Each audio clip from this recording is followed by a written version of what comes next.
I'm John Carter in Moscow, in Havana, Cuba. Now in Kiev, the capital of Ukraine. I'm John Carter in Petra, right here in Communist China, reporting from India. Hi, I'm John Carter in the Solomon Islands. I'm John Carter in Soweto, from El Salvador. I'm John Carter in Sydney, Australia. John Carter Investigates, a miracle in Cuba. Hello, friend. I'm John Carter. Welcome back to the Carter Report. Today we're talking about our man in Havana, Pedro. My guests today are Susie Pirino. Delighted to have you with us today, Susie. Glad to be here. And Alan De Leon. Glad to have you with us today. You've just come back from Cuba. Yes. Indeed. You've been telling us about the evangelistic campaign that Pedro was conducting and how he was saved by the communist official. That's right. Pretty amazing. The communist official had told him, you can use this state auditorium. That's right. And at the last moment, Because of some pressure that was placed upon him, the communist official said, we're not going to let you have it. Yeah, he took it away from Pedro in the last minute, and so he had to scramble to put the program together. What a tragedy, apparent tragedy. so we thought. So Pedro is given the big heave-ho, but he finds a church about a mile down the road. Exactly. He's running a campaign in that church. Is it successful? Oh, tremendously. Yeah, packed to the doors. And are people coming to Christ? Oh, yes, indeed. And Pedro's preaching. Preaching powerfully. He's got fire in his belly. He's putting out his heart. He's just preaching and singing his heart out. He laid it all out there. He's never been told it doesn't work. No, obviously not. Not yet, and even if he did, I don't think they'd listen. Now, if you come to this part of the world, or to Australia or Southern California, you're going to meet so many people who will say, don't do it. Doesn't work. No one will go. No, have you heard this? Yes, no one's going to come. I've heard it over. No, we don't do it anymore, brother. Yeah. It doesn't work, brother. We don't do evangelism anymore. Now, fortunately, Pedro hasn't heard this stuff. He's like the bumblebee. That's right. According to the law of aerodynamics, can't fly. But it's never heard of that law, so it just goes ahead and flies. That's right. That's right. So Pedro is preaching his heart out, and people are coming to Christ. Exactly. Oh, and it's just a beautiful program. He put it all together last minute. And he's a great singer. Great. Yeah, he's a wonderful We've singer. taken with him with us to Russia. Exactly. And by the grace of God, we're going to take him to Manila shortly. Yes, indeed. People love Pedro. But the old communist leader up there has got in a great singer, putting on a tremendous concert, and is laughing about Pedro. Right. Saying, we kicked Pedro out. He's going to be a failure. That's right. They were taking advantage of all of the publicity that they Pedro used had our out advertising that the Carter Report paid for. Yeah, exactly. And so they wanted to capitalize. That even makes me mad. So they figured they could capitalize on that and so, just start a concert of their own. As they've got this great communist concert, what happens? The winds kick up, and lo and behold, a tornado comes right through. A tornado. A tornado. Now, this is the second time in the history of Cuba that tornadoes have hit Cuba. Are you serious? Second time. The second time in the history of Cuba. Exactly. And where did the tornado go? It just happened to go right over the theater. Where the communist official was. With the packed house. With the packed house. With the Cuban replacement singer. I shouldn't be laughing about this. I ought to be saying this is dreadful. And it absolutely blew the roof off of the place. Literally. Literally. And then from there, it caused a great panic. People were running all over the place. And you told me they had chandeliers. Yes, the chandeliers started falling from the ceiling. They falling on top of the people. The communists are big for these chandeliers. Oh, it was a very fancy theater that's only used for certain concerts. It's like Jesus said, the house came tumbling down. Yes. Literally, literally. And then criminals came in with knives. Yes. Yes, they started robbing all of the people that were trying to escape. And the lights are out. Exactly. And the people are screaming. Yes. Yes. It's chaos. And it closes down in chaos and in shame. Right. Yes. People hurt and trampled. There was blood, he said, on the carpets. And a mile down the road is where we were with Pedro. Pedro is preaching. Yes. And people in communist Cuba are coming to Christ. Yes, people started coming forward. Can you say hallelujah, my friend? Amen. Can you say hallelujah? Carter Report supported, because this was a Carter Report campaign. Yes, exactly. It was. And he wouldn't have been able to do any of this without the support of the Carter Report. Why not? because They got plenty of money for evangelism in Cuba, haven't they? Well, unfortunately not. The average salary for a pastor in Cuba is actually only $28 a month. And then, listen to this, my friend. Listen to this. $28 a month is the average salary in communist socialistic Cuba. 28 bucks a month.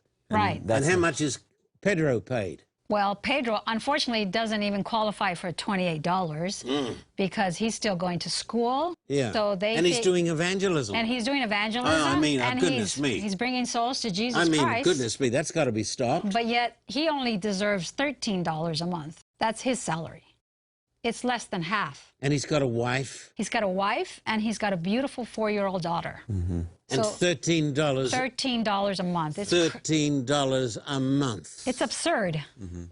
How does he live on $13 a month? Well, it's a strong partnership that he has with his wife as well, and she's a dentist. Just as well. She's pulling teeth. Yes. And she's running around all over Cuba. But how much does she earn a month? She only makes about $38 a month. So she's...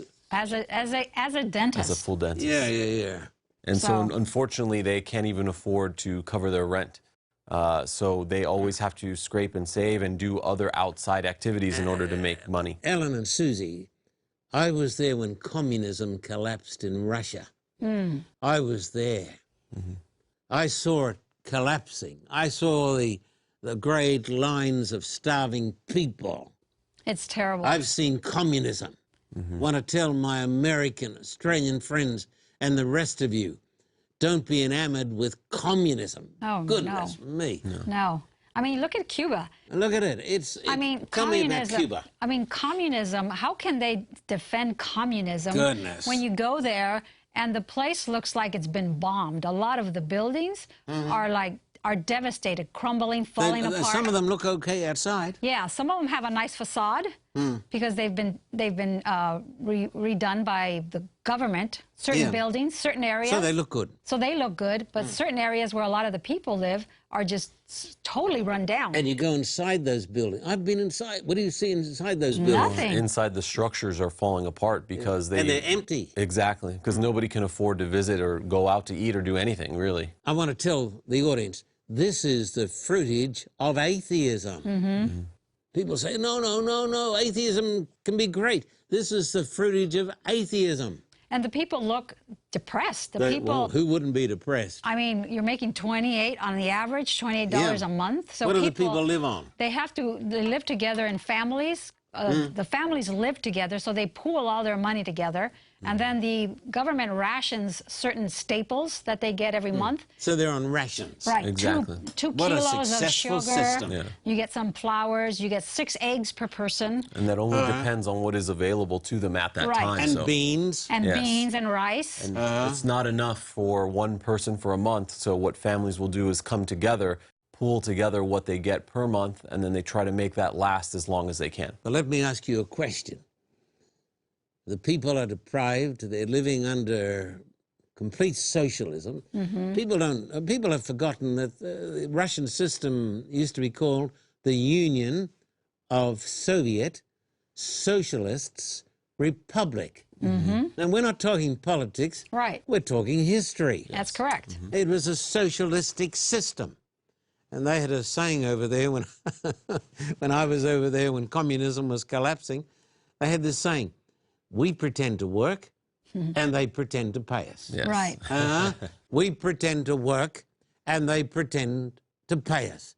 And Pedro is a Carter Report evangelist. He certainly is. And, well, I take my hat off to Pedro. Oh, because take 2 hats off. he's not only, he's going to school full-time. They've given him a church, which they gave him probably the poorest church there is. Yeah. And he's got a family, a wife, and his mother lives with them too. Yeah. So, you know, that's a lot of responsibility for this young man. But he just marches ahead and he keeps going. Well, he's got a fire in his belly. He does. Sure does. And I got to see that firsthand. And Ellen, you're just finishing your master's in divinity, in theology. Let me say this to you, an old campaigner, and some people are not going to like this, but often, on occasions, the more degrees preachers get, the more boring they become. I could understand that. Can you understand it? Yeah. And you can see it. Yes. The more degrees, the more academic they get. Right. And then they can't get outside of an office. Right. You know, they think they've died and gone to glory because they're sitting in an office. Or they're busy writing books of how to win souls when they've never won any souls themselves. They're out of practice. You know? I mean, they've never done it themselves, and they're giving seminars on how to win souls. Church growth. And it says, how many churches have you grown? Oh, nothing. I'm just telling you how to do it. I can tell you how to do it. Yeah. It's pretty sad. Well, it's sad and it's silly. It's really, yeah, it's terrible. Silly. It's spiritual sickness. Now, I guess Pedro's got a nice car. Unfortunately not. With the money that he makes every month, it's barely enough to cover any of the costs that they have for their home. But he's a pastor. But he is. And so the church that they gave him is actually 11 miles away from where he is, which doesn't seem like a great distance to you and me that have cars. But for somebody who doesn't own one, that's a 22-mile round trip by foot. 22-mile round foot. Exactly. And I got to do that with him while we were there. One thing about it, he won't be obese. Oh, no. No, definitely not. I mean, he... On beans and 22 miles a day. Right. Yeah. Exactly. And because transportation to the church where he lives is rare. So he either has to get someone to help him get there, or on one occasion, it was 10 o'clock at night when he finished his Wednesday night church. Yes. And no buses, no one around. He ended up having to walk home, and it took him 4 hours to get home. He got home at 2 in the morning. I understand, too, that he was in danger one night walking home. Yes, he told me that he was walking home, and it's where the road to his church is very isolated. It's dark and no lights whatsoever. No lights. And it's hilly, so you're going up and down these hills, and he's walking, and he said these 3 guys, he turned around and they were following him. So he started to walk faster, and so did they, obviously. So he figured. So there's crime in this communist country, isn't there? Yes. But he told me, fortunately, I could run faster than they could, so I was So he able. had to outrun them. He had to outrun them at This night. young preacher of the gospel. Yeah, full suit and tie, and he outran 3 men. So it's pretty. And he wears a suit and a tie. Yes. I thought preachers didn't do that anymore. Well, he travels, and every time he goes to church and takes any meeting, he's always in full suit and tie. I thought preachers went to their churches dressed as though they've just been to the beach. Yeah, in a lot That's of places what they do in a lot do. of places. Some places, yes. Yeah. They're completely liberated. Yeah, they don't need to dress up to go worship. But the politicians, I've noticed in America, and the sports broadcasters, can you believe it? They wear suits. Exactly. I wonder why. Yeah. And Pedro takes a whole level of professionalism and He's respect for professional, while he's preaching. and he respects God, and he respects the people. Right. And the church members love him. Now, we've made a little decision, and I want the Carter Report supporters to be in on this. We're going to buy Pedro a motorbike. Oh, that's going to be such a salvation for him. We can't get him a car because so many would be jealous of him. Right. And they're hard to come by, too. Exactly. And they're pretty expensive for what they actually are. You mean motor cars? Yes. So, but we can get a... We can get a moped. We saw a lot of people driving around in mopeds, and he said, wow, he said, that would be such a blessing. If I could have a moped, it would save me a lot of time. Can I just sidetrack a little? Yeah. I never sidetrack, as you know. No, obviously not. You know, I used to have a motorbike. Oh, you did? You wouldn't understand this, Alan. Guys who get degrees in theology don't drive Harleys. But I used to have a Harley Davidson. Yeah. There's nothing much better than riding down a country road all by yourself, early in the morning, with the birds flying up and the air's cool and crisp, and you feel the thunder of a Harley between your legs. Right. Oh, must be nice. You know, it's a long time since I've had a Harley, and my wife tells me she thinks I'm getting a little too old to be out on the freeways on a Harley. What sort of bike can we tell them? Well, we looked around and we saw a number of people on these electric, like little Vespas. Electric bikes? Exactly. It's operated with a lithium battery. Then they're pretty fast, aren't they? Yeah, and they're actually Yeah. very quiet as well. They rarely make any type of noise, so that Like a would Tesla. be exactly. Yes. Yeah, That's and that right. would be the best option. The Cuban Tesla. Exactly. And I think they run, you can get a used one for about $1,500. And brand new, I think they're about $2,000. So obviously, that's something that's beyond reach for Pedro. And that's U.S. as well. The Carter Report supporters are going to help with this. Oh, that would be And we're so going to wonderful. help. No, our supporters. I'm asking you. Come on, support the Carter Report so we can support the Pedros of this world. That's right. You know, as my old friend in Texas, Bill May, used to say, for crying out loud, Yeah, I we know. got to do this. If we can't help him, You know, there's a pastor I met there from Guantanamo Bay. yes. Yeah, we remember. We remember him. Oh, goodness me. He was so earnest and so pious. And he's in Santiago de Cuba, which is on the very southern and end. so dedicated. Yes. And so I actually left some money with Pedro. I'm glad. And I Some asked... Carter Report money? Yes. And because you had requested that Yeah, of he course. give some money to this pastor. Yeah, And we've got to do this. Pedro knows him, so he's going to find him and give him the little gift that was sent to him. We've got to help the starving pastors. Yes. Now, people are not going to hear about this except right here. That's right. Exactly. That's and right. the money We've got to that help the starving pastors to preach the gospel to the starving multitudes. Now, he's going to the seminary. yes, we got to visit the campus when we were there. Oh, you did? Yeah, Yes. and it's actually a beautiful campus. We could have sent you there for $10 a year. I know. Probably it would have been a lot cheaper.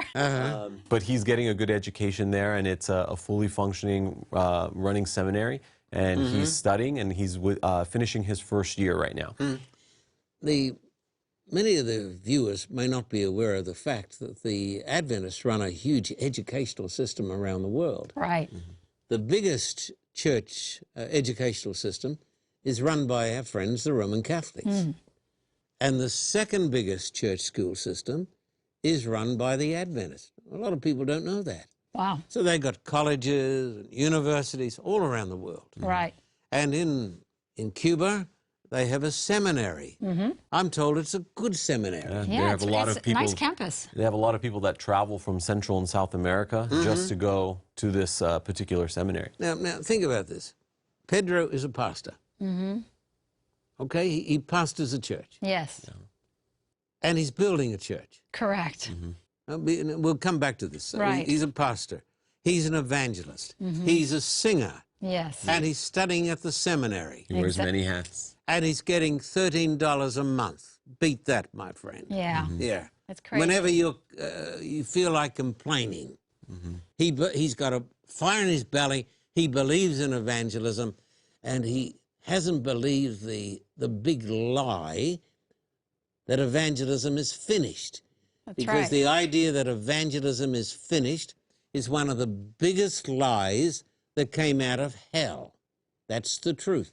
Now, going to the seminary. You know, Pastor Carter, actually Pedro was influenced by the campaign that you ran there in 2016. Yeah. That's when we met him for the first time. In and Cuba. after attending that campaign, he actually decided that he wanted to go into seminary and to continue and to go in to become a pastor. And we ran a campaign there, didn't we? Yes, in 2016, we went to the Church of the Víbora, which is the serpent. Yeah, they gave us the toughest church in Cuba because they said, we'll see how they get on in the Church of the Serpent. They That's hadn't right. had a baptism at that church for 10 years prior. Yes, that's right. Yeah. Yeah, because the pastor said, it doesn't work.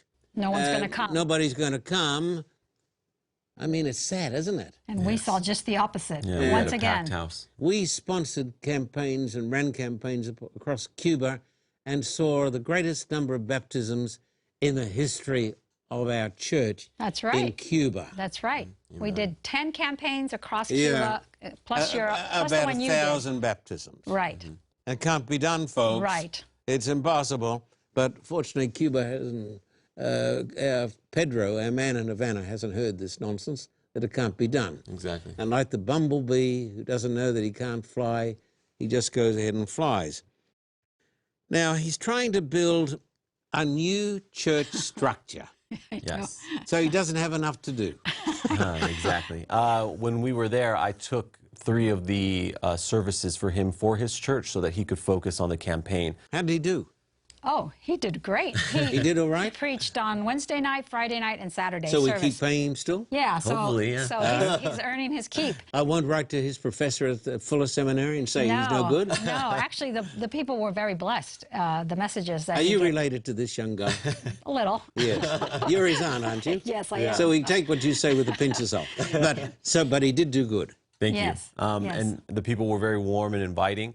But what was most shocking to us is when we arrived, his church was a small church, probably half the size of a small house. On the inside... Like our TV studio. Oh, no, smaller. Smaller? A lot It's smaller. It could fit, I think the nice. capacity was about 50, 55 people. The inside of the building was just deteriorating, falling apart. It had a tin roof held together by wooden beams, and over time the wood began to rot. Yeah, Termites. rot And with termites and all of that, and the humidity, and it started to fall apart. But Pedro had noticed when he went into the church for the first time, and he was able to raise $9,000 and start building a new church behind the old church building. Now, he's got some help, not from Cuba, from out of the country. He got an anonymous donation. He said he's told everybody that he's trying to build this church, and he got an anonymous donation. I want to say to our supporters, let us help Pedro to build his church for the glory of God and for the souls of the people. This is our responsibility. It is. Now, you got caught in a storm, you and Javier. Yes, we did. Now, Javier is a great missionary. Yes, thank goodness Javier was there with me. Yeah. I mean, we headed back to Havana on the Sunday night Yes. because it was an hour from where Pedro was Yes. to get back to Havana. Yeah. And little did we know that the tornado was coming that night. Yeah. So it was hard for us to get a taxi because there were none available. No taxis. No cars. Yeah. So we went to the corner and we just stood there looking for somebody that could drive us into Havana. We finally found this man with this old beat-up car. I mean, you could see the ground through the bottom of the car. Yeah. It's rusted and old. Yeah. So anyway, as we're driving into Havana, it starts pouring. Literally, it starts pouring. And he only had one wiper working. Yeah. So Javier was sitting on the right side, and he couldn't see anything, but this little wiper's going, and we're thinking, okay, this is not going to be very safe here. So fortunately, the closer we got to Havana, the winds were kicking up. The rain was now torrential. So we hadn't eaten all day long. So Javier said, let's stop at this restaurant that's like 8 blocks from where we were staying, and then we'll just walk to our hotel. Yeah. And so the guy drops us off, and when we got into the restaurant, the lights went out in all of Cuba. It was a blackout. So fortunately, we picked the one restaurant that had a generator. So the lights came back on. We were able to get something to eat. And then Javier said, can you call a taxi so it can take us back? Because it's pouring. And he said, I'm sorry, no taxis are allowed to come this way because the rains are so bad. The water is just rushing down the street. No cars can come in. So he said, what are we going to do? He said, well, you're just going to have to walk. So you did it? It's pitch black. Yeah. It's storming and raining. Yeah. And there are big holes in the streets everywhere in Cuba.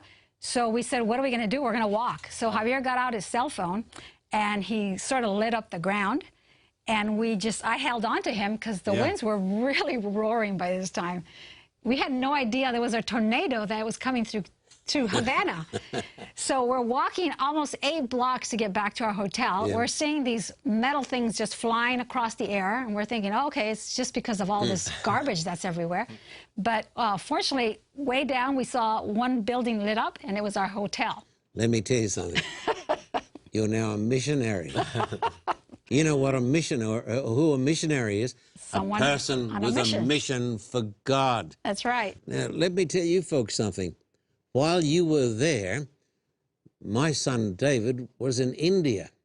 Oh, that's great. And David was over there helping the work of God in India. We're on television in India. That's right. A lot of people don't know this, but we're on television in India. It's terribly difficult in India.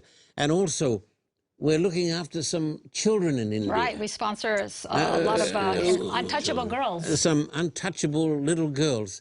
I want to say to the people watching, support this work. This is the greatest work. This is the best investment.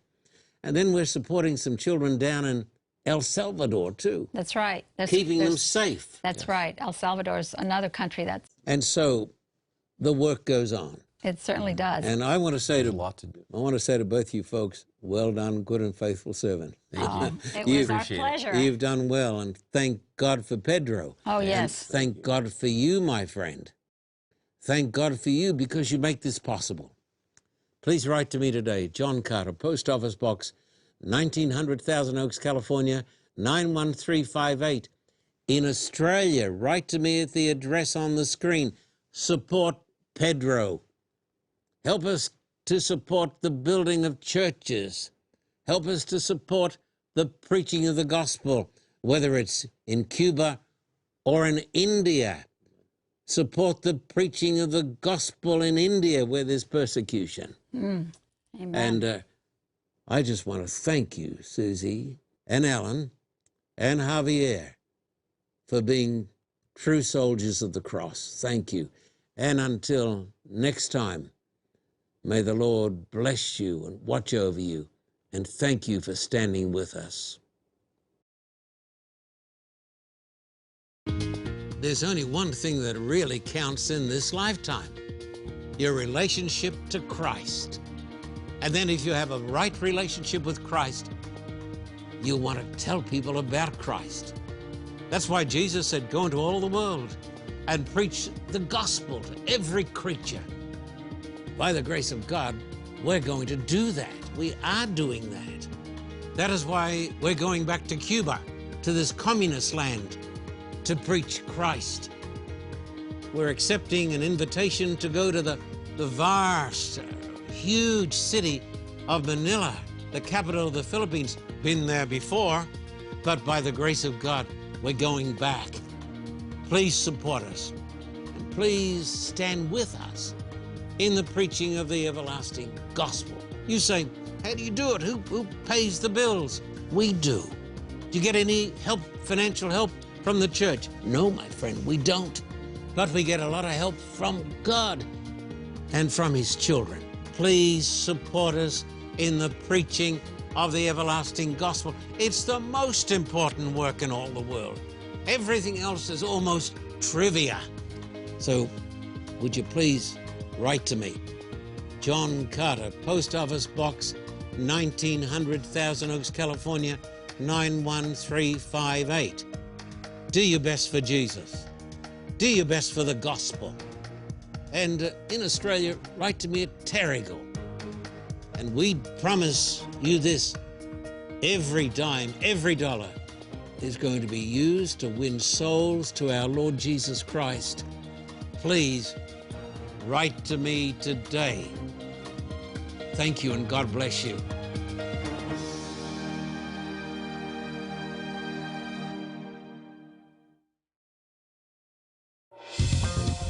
For a copy of today's program, please contact us at P.O. Box 1900, Thousand Oaks, California, 91358.